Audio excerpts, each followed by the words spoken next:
Outbox-ийг эмээн сайт нь үндсэн 4 цэстэй. Авто үйлчилгээний тухай цэсэнд авто үйлчилгээний тухай танилцуулах зорилго, авто үйлчилгээний байгууллагын судалгаа, ангилал тогтоолох, ач холбогдол гэсэн мэдээлэлүүд байшина. Хууль эрх зүйн цэсэнд холбогдох хууль, дүрм, журам, стандартууд зэрэг мэдээлэл байшина. Авто үйлчилгээний байгууллагын жагсаалт цэсэнд ангилал тогтоологсон авто үйлчилгээний байгууллагын дэлгэрэнгүй мэдээлэл байшина. Ангилал тогтоолох цэсэнд авто үйлчилгээний байгууллагад тавьдаг шаардлага, ангилал тогтоолоход нөлөөлөх материал зэрэг мэдээлэлүүд багтахаас гадна авто үйлчилгээний ангилал тогтоолох байгууллагаас авах хүмүүсийн загвар байна. Авто үйлчилгээний эрхлэгчид энэхүү загварын дагуу мэдээллүүдээ үнэн зөв өгч холбогдох материалуудыг тасалсан илгээснээр авто үйлчилгээ хариуцсан мэргэжтэн тухайн хүсэлтийг хүлээн авч хянаж үзэн стандартын шаардлагад нийцээгүй авто үйлчилгээний байгууллагын хүсэлтийг бүртгэлтэй имэйл хаяг руу буцаан илгээнэ.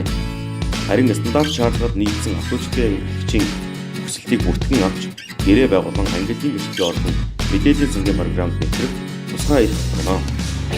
Тухайн авто үйлчилгээний байгууллага нь өөрийн мэдээ системд нэвтэрч тухайн хоёрын гэрчлийн засвар үйлчилгээний түүхтэй танилцсанаар шаардлагатай засвар үйлчилгээг хийж гүйцэтгсэн засвар үйлчилгээний мэдээллийг үнэн зөв дэлгэрэнгүй оруулж баталгааг олгоно.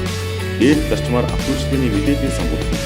Авто үйлчилгээний мэдээллийн сан бүртгэснээр автотээврийн хэрэгсэл эзэмшигч ашиглагч иргэд хэн бүхэн авто үйлчилгээний байгууллагуудын үйл ажиллагааны танилцуулга, хүний нөөцийн мэдээлэл, үйлчилгээний үн тариф, ажиллах цагийн хуваар, холбоо барих тул мэт мэдээллүүдэд танилцсан өөрийн тээврийн хэрэгсэлд шаардлагатай засвар үйлчилгээний захиалгыг онлайнаар урьдчилан өгөх боломжтой ба тээврийн хэрэгслийн засварын түүх үзэгдэлээс нэгж тээврийн хэрэгсэл тус бүрийн ашиглалтын талаарх дэлгэрэнгүй мэдээллийг улсын дугаарыг арлын дугаарын хамт оруулан харах боломжтой.